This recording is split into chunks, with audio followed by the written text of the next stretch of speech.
Everyone, આપણે ફરીથી આજે મળીએ છે મારા થર્ડ એપિસોડમાં, જે છે અપલિફ્ટિંગ ધ સોસાયટી.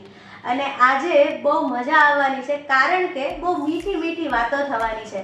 લાસ્ટ એપિસોડમાં આપણે ટીચિંગ કઈ રીતે થાય, આજનું પ્રેક્ટિકલ ટીચિંગ કઈ રીતે હોય તેની વાતો કરી. પણ આજે મીઠી વાતો કહેવાનું મન એટલે થાય કારણ કે આપણી સાથે આજે છે મિતાલી હાથી થોભાણી, જેઓ એક્સપર્ટ બેકર છે. અમદાવાદમાં 2 વર્ષ થયા તેમની કહેવાય ને હોમ બેકરીની વસ્તુઓ તેઓ સેલ કરે છે. અને હવે કંઈક સરપ્રાઈઝ આવવાની છે, તો એમના જ મોઢે સાંભળીએ કે કઈ રીતના તેઓ આ ફિલ્ડમાં આવ્યા, કઈ સ્ટ્રગલ હતી અને એક બેકર બનવા માટે આપણે શું કરવું જોઈએ. So first of all I welcome you Mitali. Thank you Rishika, thank you so much. કેમ છો? બસ એકદમ fine. Okay, so let us start with the first question. Mitali, તમારું થોડું ઇન્ટ્રોડક્શન આપો કે તમારી જે બ્રાન્ડ છે એનું નામ શું છે અને તમે કેટલા વર્ષથી આ ફિલ્ડમાં છો? Okay, so basically I am a home baker. હું ઘરેથી અત્યારે હોમ બેકરીનો બિઝનેસ રન કરું છું ફ્રોમ પાસ્ટ 5 years. અને હું પોરબંદરથી જ બિલોંગ કરું છું. અને મેરેજ પહેલાં મેં પોરબંદરમાં ઓલમોસ્ટ 3 to 3.5 years મારું બિઝનેસ ઘરેથી કર્યું છે. અને મેરેજ પછી અમે લોકો અમદાવાદ શિફ્ટ થયા અને ત્યાં હું અત્યારે હોમ બેકરી રન કરું છું from 2 years. From 2 years. Okay, તો તેઓ હોમ બેકર જ હતા અને હવે કંઈક એ લોકો સરપ્રાઈઝ લાવી રહ્યા છે, જે હું છેલ્લા ક્વેશ્ચનમાં એમને પૂછવાની છું. સો મિતાલી, આપણે કહેવાય ને કે આમ જોવા જઈએ ને તો આ ફિલ્ડમાં કોમ્પિટિશન બહુ છે, રાઈટ? તમે પોરબંદરમાં હતા ત્યારે, પછી અમદાવાદ ગયા હશો તો નવું સ્ટાર્ટ કરવા માટે. સો કઈ એવી તમને મેઇન સ્ટ્રગલ આવી અને કઈ રીતે તમે એનું સોલ્યુશન કાઢ્યું એ થોડું જણાવજો. યા, તો અત્યારે બેઝિકલી જોવા જઈએ તો કોવિડ પછી mostly home businesses, food businesses બહુ વધારે શરૂ થયા છે. તો કેમ કે ત્યારે માર્કેટ બંધ હતું, લોકોને બહાર કંઈ મળતું નહોતું. At the same time cravings બહુ વધારે થતી હતી કેમ કે કોવિડના ટાઈમમાં બધા ઘરે હતા, કંઈ હતું નહીં, એટલે એ રીતે. તો હું બેઝિકલી એક ફેશન ડિઝાઇનર છું. મેં ફેશન ડિઝાઇનનો કોર્સ કરેલો છે. પણ પછી કોવિડ ટાઈમ આવ્યો અને ત્યારે તો ડિઝાઇનિંગનું કે મેરેજ ફંક્શન્સ કે કંઈ હતું નહીં કે લોકો એટલું બધું કંઈ રિક્વાયરમેન્ટ હોય. તો મેં એવું સોચ્યું કે કંઈક કરીએ. તો જસ્ટ નોર્મલી ઘરે આવી તો અમે લોકો પેરેન્ટ્સ ને ફ્રેન્ડ્સ બધા મળતા હોય કે ફેમિલી બધા મળતા હોય ત્યારે નોર્મલી એમને બધું બનાવતી હતી કે લેટ્સ ટ્રાય સમથિંગ, કંઈક બનાવીએ, કંઈક સ્વીટ ખાય આજે તે છે. એવી રીતે કરીને મેં જસ્ટ હોમ બેકરી બિઝનેસ તો ના કહી શકું, જસ્ટ હું ઘરે બનાવીને ખાવા માટે કરતી હતી. પછી ફ્રેન્ડ્સમાં જતું તો બધાને બહુ ટેસ્ટ ગમતું હતું ને એવું લાગ્યું કે તું આ વસ્તુને સેલિંગ પર્પઝ કે પ્રોફેશનલી રીતે આ વસ્તુને સાથે તું કામ કરી શકે છે. અને કોવિડ પછી આવ્યું ત્યારે મેં હોમ બેકરી મારું બિઝનેસ પોરબંદરમાં સ્ટાર્ટ કર્યું હતું અને બહુ સારું રિસ્પોન્સ રહ્યું અને મેં એને પ્રોફેશનલી લીધું અને એ રીતે પછી મારું કામ કન્ટિન્યુ ચાલે છે. તો એવી વાત કરી શકો કે આ ફિલ્ડમાં ટકવા માટે તમને જે મેં ચેલેન્જીસની વાત કરી, તો પેકેજિંગ હોય, ટેસ્ટ હોય. માની લો પોરબંદર છે તો તે ડિફરન્ટ ટેસ્ટ હોય, રાઈટ? અમદાવાદ છે તો એમને થોડું અહીંયા બહુ મીઠું ખાતા હોય ત્યારે તો સેજ એક મોરું જતું હોય. તો પેકેજિંગ છે કે ટેસ્ટ છે કે એવી કઈ વસ્તુ હતી કે જે તમે વારે વારે ચેન્જ કરવાનું ઈચ્છતા હતા કે આનાથી બેટર થાય? હા, મારા એક્સપિરિયન્સ વાઇઝ અગર હું કહું કે જે વસ્તુ મેં આ 5 વર્ષમાં નવી શીખી છે, ડેઈલી નવી એક્સપિરિયન્સ કરી છે. તો જ્યારે હું પોરબંદરમાં કામ કરતી હતી, અહીંયા લોકોને જનરલી સ્વીટનેસ વધુ ગમે છે કેમ કે આપણું અહીંનું કલ્ચર થોડું એવું છે કે બધાને બહુ વધારે સ્વીટ, થોડુંક બી અગર સેવરી પ્રોડક્ટ્સ ઓછું ગમે છે અને સેજ સ્વીટનેસ ઓછી હોય તો લોકોને જનરલી નથી ગમતું કે ના કેક્સ છે કે ડેઝર્ટ છે કે સ્વીટ છે ગમે તે કંઈ પણ, તો એ વધારે મીઠું હોવું જોઈએ, ગળાશવાળું હોવું જોઈએ. એટ ધ સેમ ટાઈમ હું અમદાવાદ 2 વર્ષથી ગઈ છું તો ત્યાં જનરલી સ્વીટનેસ ઓછું ગમે છે બધાને. એટલે મારા હિસાબથી અહીંયા કામ કરવાનું બી બહુ અલગ એક્સપિરિયન્સ હતું મને અને 2 વર્ષથી જ્યારે હું ત્યાં કરું છું કામ એ પણ મને બહુ અલગ એક્સપિરિયન્સ છે. મીનવાઇલ પેકેજિંગની અગર આપણે વાત કરીએ તો ડે બાય ડે અત્યારે આ બધી વસ્તુ એવી છે કે ટ્રેન્ડ પર ચાલતી હોય છે કે ટ્રેન્ડ ડેઈલી નવા ટ્રેન્ડ આવે છે, તો એની સાથે આપણે વર્કઆઉટ કરવું પડે. ઓકે, સો આપણે મિતાલીની વાત ઉપરથી એટલું જાણી શકીએ કે જો આપણે ટ્રેન્ડ મુજબ ના ચાલે તો આ બિઝનેસ છે એ ફેલ થતા બી વાર નથી લાગતી, જેટલું આપણે એક્સાઇટમેન્ટથી સ્ટાર્ટ કર્યું હોય. સો મિતાલી, મેં તમારી ચીઝ કેક ખાધેલી છે, one of the hottest selling product. પછી કેક્સ તો એઝ યુઝ્યુઅલ બધાને બહુ ભાવે છે. વોલનટમાં બ્રાઉની છે, one of my favourite product છે તમારી. સો હવે તમે આઈ થિંક જેમ બ્રેડ્સ એ બધું બી છે તો Yes. તમારી કઈ એવી પ્રોડક્ટ્સ છે કે જે તમે ઓડિયન્સ સાથે શેર કરવા માંગો છો? અત્યારે બેઝિકલી આપણે હોમ બેકરી ચલાવતા હતા અને જેમ કે ઋષિકાએ તમને વાત કરી લાસ્ટમાં એક સરપ્રાઈઝ તમને જાણવા મળશે. તો અત્યારે આપણે બધી જ બેકરી પ્રોડક્ટ્સ ઓલમોસ્ટ બધી જ બેકરી પ્રોડક્ટ્સના ઓર્ડર્સ લઈએ છીએ, ઇન્ક્લુડિંગ કેક્સ, કપકેક્સ, બ્રાઉનીઝ, ચીઝ કેક્સ છે આપણી ધી મોસ્ટ સેલિંગ પ્રોડક્ટ છે. ન્યુયોર્ક બેક્ડ ચીઝ કેક, પછી બ્રાઉનીઝ આવી ગઈ, ડેઝર્ટ્સ આવી ગયા, ઓલમોસ્ટ બધા ડેઝર્ટ્સ, બ્રેડ્સ, ફ્રેશ ફ્રૂટ્સના જેમ્સ પણ આપણે કરીએ છીએ અને કુનાફા જે અત્યારે બહુ જ વધારે ટ્રેન્ડમાં છે એ પણ આપણે કરીએ છીએ. ઓલ્સો કે આપણે બધું જ ઓલમોસ્ટ પ્રોડક્ટ્સ આપણે પેન ઇન્ડિયા ડિલિવરી બી કરીએ છીએ. Okay, so pan India delivery બી અવેલેબલ છે. તો not only in Porbandar and Ahmedabad.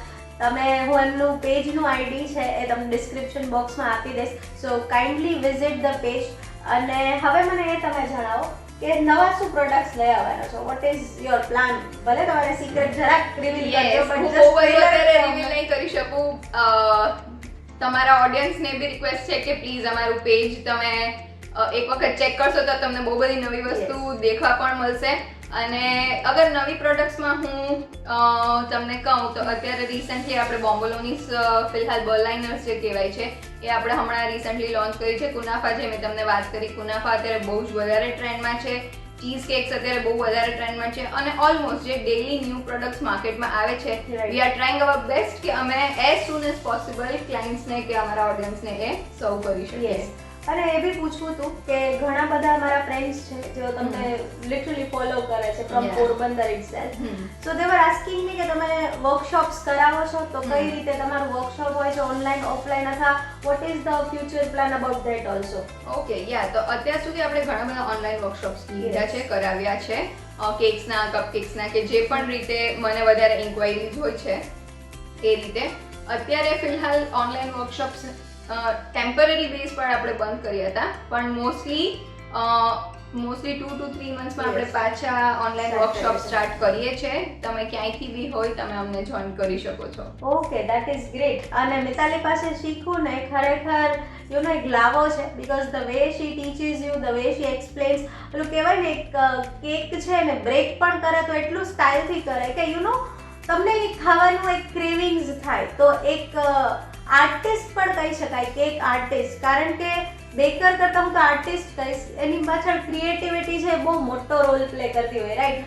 કારણ કે એમના જે ફોન્ડન્ટ વાળી કેક હોય, કોઈ કસ્ટમાઇઝ વસ્તુઓ હોય તો એમાં વેરિએશન્સ જોઈએ, અને એમાં જો પ્રોપર ના આવે તો એ પણ અગેન કોઈ એને નથી બોલાવતું, એ રીતે થાય છે. અત્યારે તો લોકોને નાનામાં નાનું ફંક્શન, એવું પહેલાના ટાઈમમાં એવું હતું કે જનરલી બર્થડેઝ હોય કે તો એનિવર્સરીઝ હોય એમાં જનરલી કેક કટિંગ્સ વગેરે થતું હતું, પણ અત્યારે તો લોકોને ખાલી કોઈ વેલકમ, ઘરે ફર્સ્ટ ટાઈમ બેબી આવે છે કે ફર્સ્ટ ટાઈમ કોઈ ગેસ્ટ આવે છે એના માટે લોકો કેક્સ કરાવે છે. ફર્સ્ટ ટાઈમ મતલબ એવું નથી કે કંઈ ઓકેશન માટે જ લોકો કેક્સ પ્રિફર કરે છે. અત્યારે કસ્ટમાઇઝડ કેક્સનું એટલું બધું માર્કેટ છે, એટલું બધું ટ્રેન્ડ છે કે તમે લાઈક ડેઈલી નવી વસ્તુ આવે છે.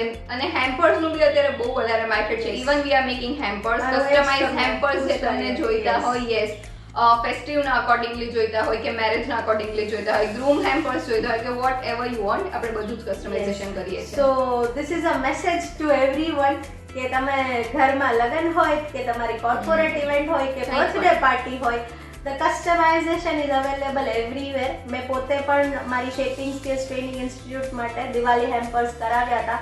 સો યુ નો તમારું જે બજેટ હોય ને એમાં તે સાચવવાની કોશિશ કરે છે, ક્વોલિટી બેસ્ટ આપે છે. અને ખરેખર હેમ્પર્સ પર્સનલી કોઈને આપીએ તો feelings are always shared, right? તો બીજી વસ્તુ કે તમે આ તો મને વાત કરી બ્રેડ્સની, કેક્સની, તો વોટ અબાઉટ ધ ચોકલેટ્સ? એ બાદ તમે કરાવશો? યસ, ચોકલેટ્સમાં પણ આપણે બધી જ વેરાયટીઝ મોસ્ટલી કરીએ છીએ. ફિલિંગ ચોકલેટ્સ તમને મળશે, ફિલ્ડ ફ્રેશ ફ્રૂટ ચોકલેટ્સ તમને મળી રહેશે, પ્યોર ચોકલેટ પણ મળી રહેશે, અને રેગ્યુલર જે આપણે કેડબરીઝ વગેરે ખાતા હોય એનો જે ટેસ્ટ હોય kind of no doubt differ કરશે, બ્રાન્ડ વાઇઝ ને હોમ બેકિંગ હોય કે હોમ ચોકલેટ્સ મેડ હોય એ રીતે થોડું ડિફર કરશે. બટ યસ, કસ્ટમાઇઝેશન ચોકલેટ્સમાં બી તમને ઇવન પિક્ચર્સ અત્યારે બહુ ટ્રેન્ડમાં છે કે લોકોને પોતાના ફોટોઝ વાળી, પોતાના પિક્ચર્સ વાળી ચોકલેટ્સ જોઈતી હોય છે. બેબી શાવરમાં લોકો રિટર્ન ગિફ્ટ્સમાં એ યુઝ કરે છે, તો એ રીતે બી તમને કંઈ કસ્ટમાઇઝેશન ચોકલેટ્સમાં બી જોઈએ તો પણ થઈ જશે. યસ, સો કસ્ટમાઇઝેશનમાં ચોકલેટ્સ આર વેરી ગુડ. અને હાઇજીનનું એ પ્રોપર ધ્યાન રાખે છે. અમે એમના ઘરે જઈને વિઝિટ કરીને જોયું હતું. So proper hygiene is also maintain. Home baker છે એટલે એવું નહીં કાંઈ પડ્યું છે. સ્મોલ થિંગ્સ રિક્વાયર ક્લીનલીનેસ, તો એ પણ ત્યાં છે. ગ્લવ્સ પહેરીને, હેટ પહેરીને બધું કરે છે. So it's going very nice. હવે લાસ્ટ ક્વેશ્ચન, પહેલાનો એક ક્વેશ્ચન, જે પણ અત્યારે સ્ટાર્ટઅપ છે બેકર ફિલ્ડમાં, તમારી ફિલ્ડમાં, બેકરી ફિલ્ડમાં આપણે કહી શકીએ, સો એના માટે શું તમે મેસેજ આપી શકો કે કઈ વસ્તુનું એ લોકો ધ્યાન રાખે તો it would be a better thing? મારા હિસાબથી કહું, મેં જે 5 વર્ષ એમાં આપ્યા છે, આ જે ફિલ્ડ છે બહુ જ સારી ફિલ્ડ છે. 100% તમને અગર ફૂડ ઇન્ડસ્ટ્રીમાં કે તો બેકિંગ ઇન્ડસ્ટ્રીમાં અગર ઇન્ટરેસ્ટ હોય, ડેફિનેટલી તમે કરી શકો છો. હું પણ સાવ ઝીરો જ હતી. અગર ફ્રેન્કલી કહું તો આઈ વોઝ ઝીરો. મારા ઘરના લોકો વિચારી પણ ના શકે કે હું કિચનની કંઈ પણ વસ્તુમાં આવી શકું, કેમ કે આઈ હેવ ઝીરો નોલેજ, એમ કહું તો પણ ચાલે. પણ અત્યારે એટ ધ સેમ ટાઈમ હું જોઉં તો 5 વર્ષમાં હું એટલું બધી શીખી છું. અને મેં જ્યારે શરૂ કર્યું ત્યારે મને કંઈ નહોતું આવડતું, પણ પછી મને લાગ્યું કે આમાં હું આગળ વધી શકું છું. પછી એ વસ્તુને મેં પ્રોફેશનલ લીધી અને પછી મેં ખુદે પણ બહુ બધા વર્કશોપ્સ અટેન્ડ કર્યા છે, જેમાં હું શીખી છું. અને અત્યારે હવે ઈચ્છું છું કે હું બી વધારે લોકોને શીખવી શકું અને વધારે લોકો આમાં કામ કરીને પોતાનું કામ શરૂ કરી શકે. યસ, ઓલું કહેવાય ને કે કન્સિસ્ટન્સી ઇઝ અ કી, કે કઈ ચાલુ રાખવું પડે, નવું કઈ વસ્તુ લઈ આવવી પડે, તો આ ફિલ્ડમાં તમે ટકી શકો અને હિંમત નહીં હારતા. Starting phase is difficult in every. અને ઘણી વખત એવું થાય કે તમે મારું જ એક્ઝામ્પલ આપું, મેં સોચ્યું જ નહોતું કે કોઈ દિવસ હું આવું કંઈ લઈશ કે હું આવું કંઈ કરીશ. નેવર એવર, ક્યારેય નહીં.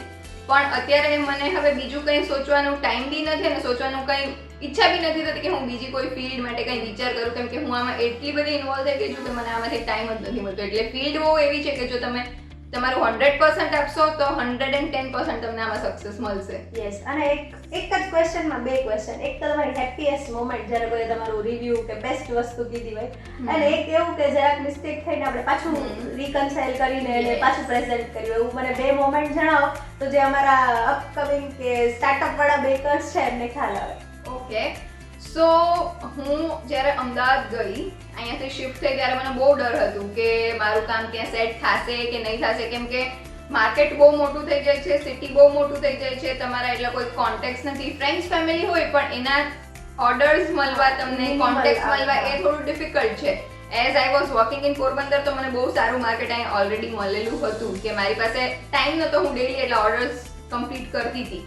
પણ ત્યાં જઈને ઓલમોસ્ટ આઈ કેન સે 2 થી 2.5 મહિનામાં મને એટલું કામ મળવા માંડ્યું હતું કે લિટરલી આઈ વોઝ લાઈક કે હવે મને મારા ફેમિલી એમ જ કહેતા હતા કે તું કોઈ ટીમ હવે ધીમે ધીમે હાયર કર, ઇન્ટર્ન્સ લોકોને, કે એ લોકો પણ શીખે અને તને થોડી હેલ્પ રહે.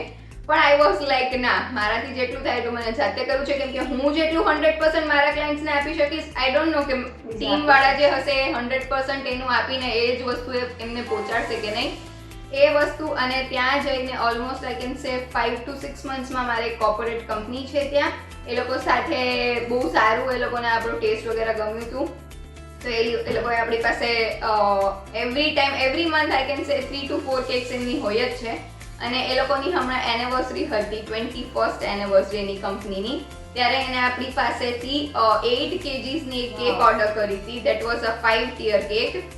એન્ડ આઈ કેન સે કે એ મારા 5 વર્ષની આઈ ગેસ સૌથી સારી કેક કહી શકાય, કે જેમાં મને શીખવા પણ એટલું મળ્યું છે અને બહુ વધારે મને ગમ્યું એ કેક બનાવવા માટે.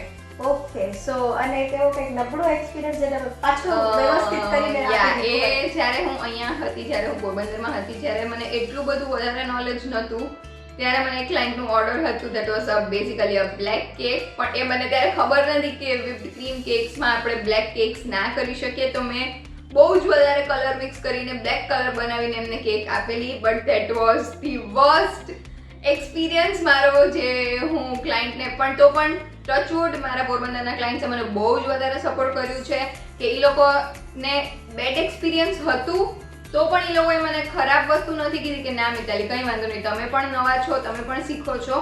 પણ જસ્ટ એ મને ગમ્યું કે એ લોકોએ મને શેર કર્યું કે આ વસ્તુ નથી સારી, કે ટેસ્ટમાં થોડું ચેન્જ લાગ્યું, પણ એ વસ્તુમાંથી જ હું શીખી અને એની ઉપર મેં કામ કર્યું. અને અત્યારે I can make any cake, કોઈ પણ ડિઝાઇન, કોઈ પણ પિક્ચર તમે અમને આપો, we can make it for you.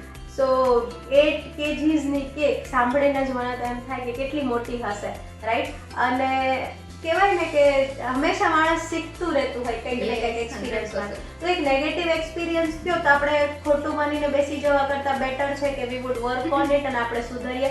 અને બીજી વસ્તુ કે લોકો છે ને એને હું બસ એક રિક્વેસ્ટ કરીશ કે જે લોકો નવું કંઈક સ્ટાર્ટઅપ કરે છે તો એટલીસ્ટ ગીવ ધેમ અ ચાન્સ. કારણ કે તમે એમ કે સાથે આવું જ છે, કંઈ ભૂલ પડે તો એવું કહી દઈએ કે આવું જ છે, but no, everybody is learning. ક્યારેક આપણે બી શરૂ કર્યું હશે તો બહુ બધી મિસ્ટેક્સ કરી હશે. તો ખાસ કરીને મિતાલી છે એ હાઇજીનનું ધ્યાન રાખે છે, ક્લીનલીનેસ, ટેસ્ટ, ક્વોલિટી અને ક્વોન્ટિટી પણ હું તો કહીશ કે એમની છે એ મને યાદ છે કે હું એમને ત્યાં ગઈ વિઝિટ માટે તો એ જે આપણે કિલો કેક થઈ ગઈ છે કે નહીં એ માપતા હોઈએ ને તો એ વજન કાંટા ઉપર રાખ્યું ને તો થોડુંક વધારે હતું. બધી જે 2-3 હું હતી ત્યારે 2 થી 3 કેક્સ હતી, એક હાફ કેજીની એ રીતે, તો થોડું વધારે જ હોય છે. 1 કિલોમાં ઓછું ક્યારેય નથી હોતું. તો this is a sign of a good heart. તો બધાને આપણે એક ચાન્સ આપીએ, નવા બેકર્સ હોય કે કોઈ પણ ફિલ્ડના લોકો હોય. મિતાલી, આપણો જે લાસ્ટ સરપ્રાઈઝ વાળો ક્વેશ્ચન છે એ છે કે તમે કંઈક હમણાં નવું લોન્ચ કરી રહ્યા છો, રાઈટ? અને બીજું કે અત્યારે કરંટ તમારી બેકરીનું નામ શું છે અને તમે શું લોન્ચ કરશો અને what are the things you are going to add on on that? Okay, so અત્યારે જે હું હોમ બેકરી રન કરું છું એનું નામ છે હાથીઝ બેકરી ડિલાઇટ્સ. તમે ઇન્સ્ટાગ્રામ પર, ગૂગલ પર, ફેસબુક પર કોઈ બી સોશિયલ મીડિયા પર તમે સર્ચ કરશો તમને અમારું ડિટેલ્સ મળી જશે. કરન્ટલી અમે લોકો અમદાવાદમાં બેઝ છે, મકરબામાં. તમે લોકો અમને કોન્ટેક્ટ કરી શકો છો. જેમ ઋષિકાએ તમને વાત કરી કે એક સરપ્રાઈઝ અમે તમને રિવીલ કરવાના છે, એ અમે હજુ રિવીલ કરવી નથી, બટ આમ ઋષિકાની ઓડિયન્સ સાથે ફર્સ્ટ અમે રિવીલ કરીએ છીએ. સો અમે લોકો સ્ટોર કરીએ છીએ finally after so much of efforts. Yes, finally અમે લોકો સ્ટોર કરી રહ્યા છે જે અમદાવાદમાં જ બેઝડ છે. એની બધી જ ડિટેલ્સ બહુ સૂન અમે બહુ જલ્દી અમારા પેજ પર વગેરે બધી જ જગ્યાએ પોસ્ટ કરીશું. સો આઈ રિક્વેસ્ટ યુ ઓલ કે તમે બધા જ પિક્ચર્સ વગેરે જે હોય, અપડેટ્સ જે હોય એ ચેક કરો અને જે પણ અમારું સ્ટોર વગેરે હમણાં થશે ત્યાં આવો, વિઝિટ કરો, અમને મળો અને જેટલું અમારાથી તમને બેસ્ટ સર્વ થશે એટલું અમે તમને સર્વ કરશું. Thank you so much. અને મિતાલી, આજે બોમ્બ તો ફોડ્યો છે અમારી ઓડિયન્સની સામે, પણ આખું રિવીલ એટલે નથી કર્યું કારણ કે અમે લોકો આવી રહ્યા છે એક નવા નામ સાથે, નવા લોગો સાથે, નવી જગ્યા સાથે. કેફે કયો તો કેફે બી થાય, લાઉન્જ કયો તો લાઉન્જ બી થાય, બેકરી નો એક સ્ટોર કયો તો સ્ટોર પણ થાય. તો ઘણી બધી સરપ્રાઈઝીસ ત્યાં જ મળવાની છે. એના માટે તમારે અમારું ઇન્સ્ટાગ્રામ પેજ ફોલો કરવું પડશે, રેગ્યુલર અપડેટ્સ ચેક કરવી પડશે, તમને બધી જ અપડેટ્સ એમાં મળતી રહેશે. અને મારા બી અમદાવાદના ફ્રેન્ડ્સ ઘણા બધા મારા યુટ્યુબના વિડીયોઝ જોવો છો તો તમને બી રિક્વેસ્ટ કરીશ કે હવે હું અમદાવાદ આવીશ ને તો આપણે મળવાનું ત્યાં જ થશે. તો this would be a meet and greet at somebody's surprise place, જે હું અત્યારે રિવીલ કરવા નથી માંગતી. સો જલ્દી જ મળીએ છીએ આપણા નેક્સ્ટ ગેસ્ટ સાથે. અને મિતાલી, કઈ મેસેજ તમારો ઓડિયન્સ માટે? ના, બસ મારો મેસેજ ખાલી એટલો જ છે કે તમે જે પણ ફિલ્ડમાં છો, જે પણ તમને ગમે છે એમાં તમે તમારું 100% આપો. ક્યારેય કોઈ વસ્તુથી ડિમોટિવેટ ના થાવ. ટ્રાય ટુ વર્ક એટલું એ વસ્તુ માટે કે કામ માટે કે તમે બને એટલા એમાં ને એમાં આગળ વધો, તમને ગમતી વસ્તુ કરો. યસ, અને ધ લાસ્ટ એન્ડિંગ હું એવું કહીશ કે એમની આખી જર્નીમાંથી એ ખ્યાલ આવ્યો કે there are lot of struggles in life but you should never do a backup thing. પાછળ નહીં વયું જવાનું એમ. બેકલોગ્સ આવતા હોય, પેલું કે એક્ઝામમાં કેટી આવે પણ સોલ્વ તો થઈ જ જાય. તો ધીરે ધીરે એવી રીતે ફેલિયર્સમાંથી આપણે લોકો બહાર નીકળીએ, કન્સિસ્ટન્સી રાખીએ, ક્વોલિટી ક્વોન્ટિટી બધું જ જોઈએ, ધ્યાનમાં લઈએ અને જલ્દી પાછા નવા પ્રોડક્ટ્સ મિતાલીના છે તો એમનું જો નવી વસ્તુ જ્યારે લોન્ચ થઈ જશે ને ત્યારે એમને ત્યાં જઈને આપણે લોકો શૂટ કરશું. જલ્દીથી એમાં બી પાછા મળશું. એમનું ઇન્સ્ટાગ્રામ, યુટ્યુબ અને ફેસબુક બધી જ લિંક્સ છે ડિસ્ક્રિપ્શન બોક્સમાં તમને આપું છું. અને ત્યાં સુધી તમારું ધ્યાન રાખજો, મારી ચેનલને સબસ્ક્રાઇબ કરજો જેથી કરીને આવા ગેસ્ટ સાથે આપણે શીખી શકીએ. તો લાઈફમાં સ્ટક થયા હોય તો આગળ જવું સહેલું પડે. અને નવા ગેસ્ટ સાથે મળીએ છીએ આવતા વીકમાં. Thank you so much.